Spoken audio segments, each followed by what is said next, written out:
Estábamos hablando en la comunicación anterior de nuestro proceso de momentos catequéticos que Dios quiere hacerse conocer por nosotros. Quiere que nosotros nos esforcemos en conocerlo a Él.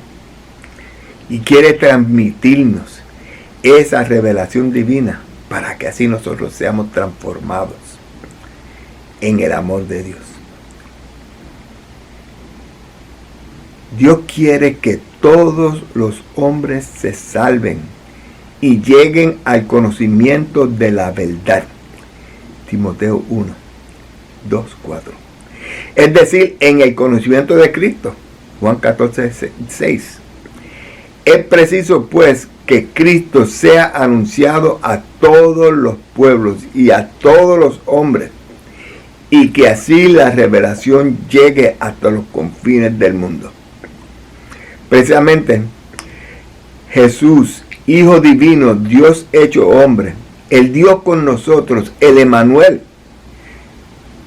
Nosotros estamos llamados a cumplir la plenitud de su revelación por medio de enseñanzas, testimonios, muerte y resurrección de Cristo. Y precisamente 40 días después de su resurrección, llama a los apóstoles a la montaña. Y ahorita en la anterior leímos la versión de San Marcos, pero San Mateo dice que Jesús se le apareció y le dijo: todo poder en la tierra y en el cielo se me ha dado a mí. Vayan pues por todo el mundo haciendo discípulos y bautícenlo en el nombre del Padre, del Hijo y del Espíritu Santo. Enséñenles todo lo que yo les he encomendado. Y yo estaré con ustedes todos los días, no los domingos, no cuando voy a misa, nada más, sino todos los días hasta que se acabe este mundo. 10 días después, en Pentecostés, desciende el Espíritu Santo sobre el colegio apostólico y comienza la iglesia a predicar. Y comienza la iglesia a enseñar. Y comienza la iglesia a activarse. Y eso lo vemos en el Hechos de los Apóstoles, capítulo 2. Y cerramos el capítulo 2 donde vemos cómo se reunían asiduamente para la enseñanza de los apóstoles. Cómo compartían el pan en su casa. Cómo compartían las oraciones juntos. Vemos cómo nadie tenía necesidad porque compartían lo que tenían. Y me encanta el final de ese texto. Hechos 2:42 hasta el final de ese capítulo. Y el Señor añadía a la comunidad a los que habían de salvarse. Vivamos de la palabra. Alimentémonos con la palabra del Señor. Dios ordenó, o sea, Jesús ordenó a los apóstoles a proclamar y a dar testimonio de su reino de amor, de su reino de justicia, de su reino de misericordia. Mandó a sanar a los enfermos, tanto espirituales como físicos. Y mandó a que anunciáramos lo que enseñaron los profetas, que en Cristo se cumple toda profecía y se cumple toda la ley. Los profetas escogieron hombres como obispos para así seguir la sucesión apostólica.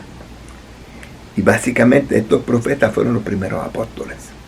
Los apóstoles, los 11, los que estaban en el cenáculo, en el lugar donde tuvieron la última cena, en el lugar donde se le apareció Jesús 2 veces. La primera, el día de la resurrección, donde instaló el sacramento de la reconciliación. Todo lo que ustedes perdonen en la tierra será perdonado en el cielo. Todo lo que ustedes retengan en la tierra será retenido en el cielo. Santo Tomás no estaba allí. No le creía hasta que no metiera la mano en sus llagas, o su dedo en su llaga, o su mano en el costado. La semana después se le volvió a aparecer en el mismo lugar. Ya en ese momento sí Santo Tomás estaba. Y le dijo: no seas incrédulo, sino creyente. Bendito o bienaventurados los que creen sin haber visto. Porque tú me crees porque me estás viendo. Tú me crees porque me estás viendo. Pero en el momento que Tomás vio a Jesucristo, se arrodilló y proclamó: Señor mío y Dios mío. Por ellos me consagro, para que también ellos sean consagrados, dice el Señor, sean consagrados en la verdad, dice Jesucristo en el Evangelio según San Juan, capítulo 17. Y dice: no ruego solamente por ellos, o sea, está hablando de sus discípulos, del pueblo santo, sino también por los que gracias a su palabra creerán en mí.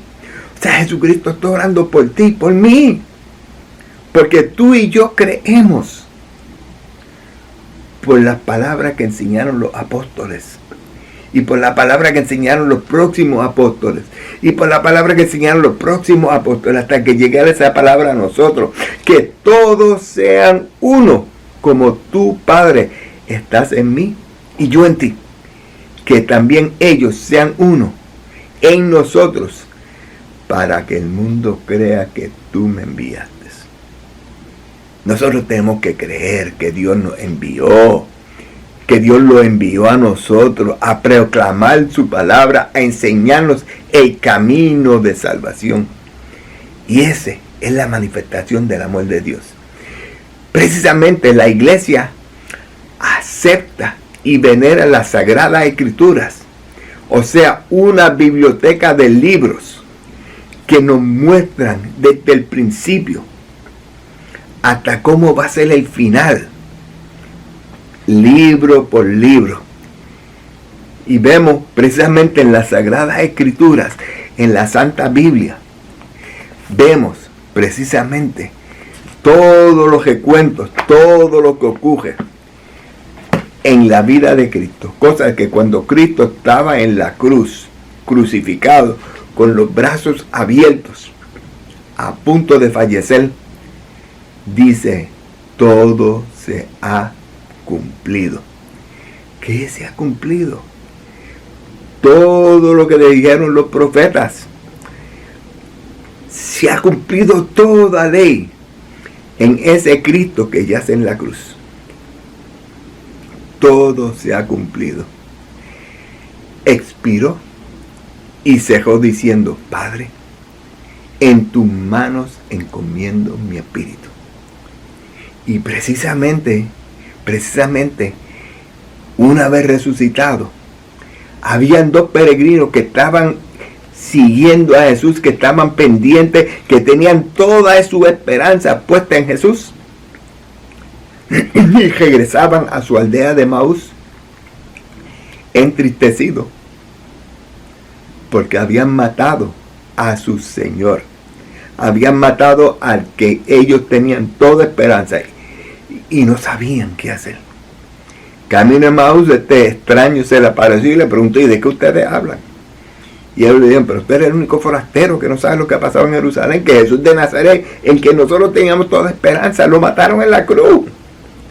Y este forastero dice: pero qué tardíos son ustedes de corazón, qué tardíos son en entender la Escritura. Y le explica cómo se cumple en ese que murió en la cruz toda la Escritura, toda la ley, toda la profecía, cómo se cumplen. Iba camino a la aldea de Maús. Cuando llegan al poblado, él hace demanda de seguir, pero ellos, practicando el amor, practicando la hospitalidad, le dicen: quédate con nosotros porque anochece. Eso siempre me acuerdo de mi mamá. Mi mamá no quería que nos saliéramos de noche, porque va y nos pasaba algo. Un bandido, un accidente. Mami siempre tenía esa fatalidad en su mente. Pero estos discípulos le dijeron a este extraño: quédate con nosotros porque anochece. Y se quedó con ellos. Esa tarde hicieron pan, hicieron comida, y antes de comer, este extraño levantó el pan, lo partió, lo bendijo, lo partió, y al partir el pan Los discípulos lo reconocieron. Y fíjense que los discípulos no estaban enterados de la última cena. No sabían que Cristo era el pan de vida. No sabían de la Eucaristía que Cristo había instalado el jueves antes. Estamos en domingo de resurrección, viernes tiempo de sufrimiento, jueves Jesucristo instala la Sagrada Comunión, la Eucaristía. Coman todos de él porque este es mi cuerpo, beban todos de él porque esta es mi sangre. Cada vez que lo hagan, hágalo en memoria mía. Y él levanta ese pan, lo parte y lo bendice. Y ellos lo reconocieron al partir el pan. De pronto se desapareció. Misión cumplida. Interesante que ellos no pensaron ya que era de noche. No habían pensado que oscurecía. No habían pensado en el peligro. Inmediatamente fueron a Jerusalén a compartir con ellos cómo Jesús se le había revelado, cómo le había explicado la Escritura.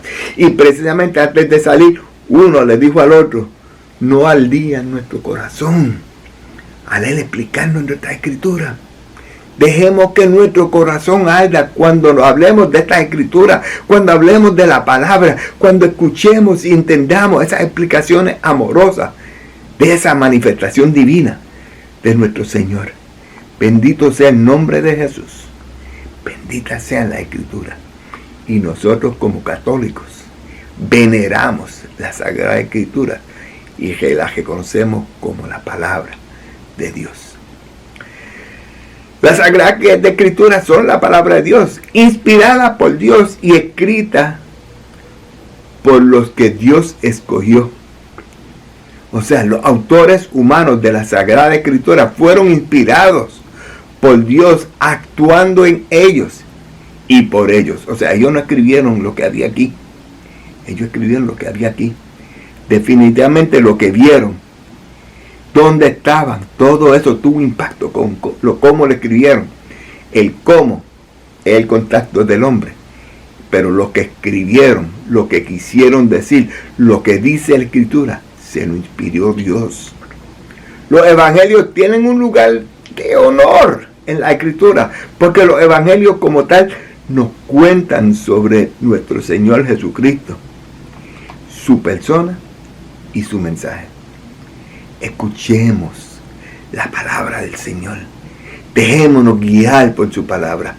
Obedezcamos lo que el Señor nos encomienda. Y vivamos conforme a la palabra del Señor eternamente. El Señor ha estado grande entre nosotros, dice el Salmo 128. Y 126 que diga, y el Señor ha estado grande entre nosotros y estamos alegres. El depósito de la fe, confiado a la totalidad de la iglesia, es importante. O sea, la iglesia nos ha llamado a vivir en fe. Y precisamente ¿por qué? Porque Dios nos llama a vivir en fe. Nos regala ese don de la fe. Es un regalo en que el Señor nos da para que nosotros podamos reconocerlo, para que nosotros podamos experimentarlo, para que nosotros podamos vivir la alegría de ser hijos de Dios.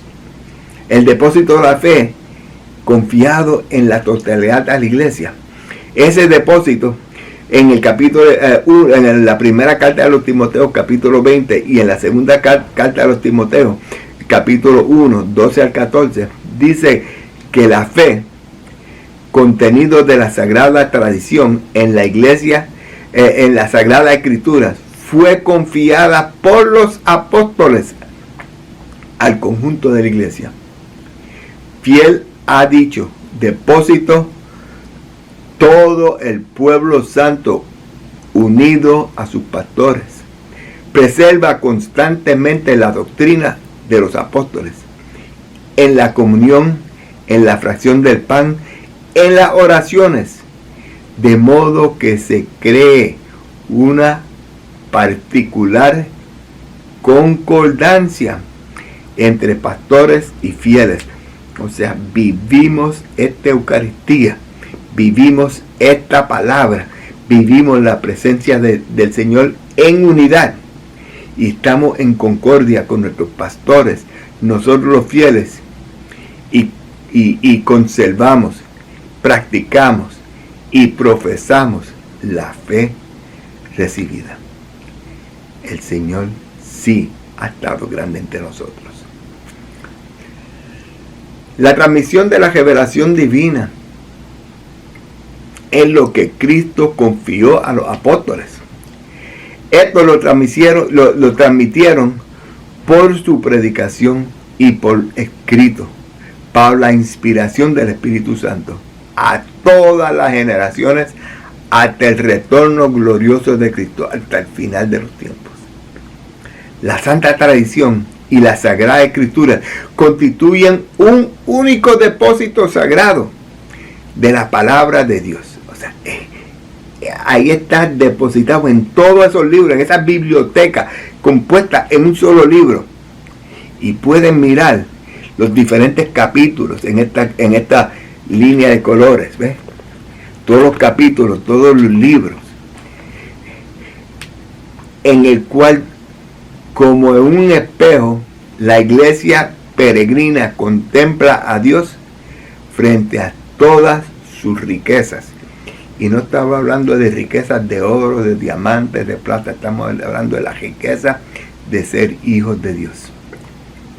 La iglesia, con su enseñanza, su vida, su culto, conserva y transmite a todos, a todas las edades, lo que ella es, todo lo que la iglesia cree. En virtud de su sentido sobrenatural de la fe, todo el pueblo de Dios no cesa de acoger el don de la revelación divina, de penetrarla más profundamente y de vivirla de modo más pleno. O sea, esta palabra no solamente me ayuda a vivir, esta palabra me ayuda a vivir plenamente en la plenitud de su gracia. Seres confirmados, seres bautizados, hemos recibido el cuerpo de Cristo, hemos participado en la cena, hemos sido confirmados y hemos podido beneficiarnos de los otros 4 sacramentos ya iniciados en la fe. En virtud de su sentido sobrenatural de la fe, todo el pueblo de Dios no cesa de acoger el don de la revelación divina, de penetrar más profundamente y de vivir de modo más plano. O sea, el oficio de interpretar auténticamente la palabra de Dios ha sido confiada únicamente al magisterio de la iglesia, al Papa y a los obispos en comunión con él. Y si dejamos, si permitimos que todo el mundo apoye, que todo el mundo interprete como le dé la gana, crecemos en división, porque uno va a interpretarlo de una manera, otro va a interpretarlo de la otra. Y la iglesia, a través de nuestro Santo Padre, el Papa, y a través de nuestros cardenales y los obispos, que se interpreta la palabra con certeza, porque la interpretan de una forma de oración, de una forma de relación. O sea, la interpretan en armonía, en unidad perenne con Dios. A través de su vida de oración se interpreta la palabra. Y todos, el clero, tenemos la responsabilidad de proclamar la palabra según el magisterio de la iglesia. Y vamos a hablar del magisterio de la iglesia en breve, en una de las próximas charlas. Gocémonos de la presencia del Señor en las Sagradas Escrituras. Permitemos que el Señor nos muestre su camino, como dice el Salmo 34. Muéstranos, Señor, su camino, tus caminos. Guíanos por tus senderos. Encamínanos en tu verdad, porque en ti porque tú eres la salvación y en ti confío a todas horas. El Señor los bendiga y nos vemos en la próxima transmisión. Los quiero mucho.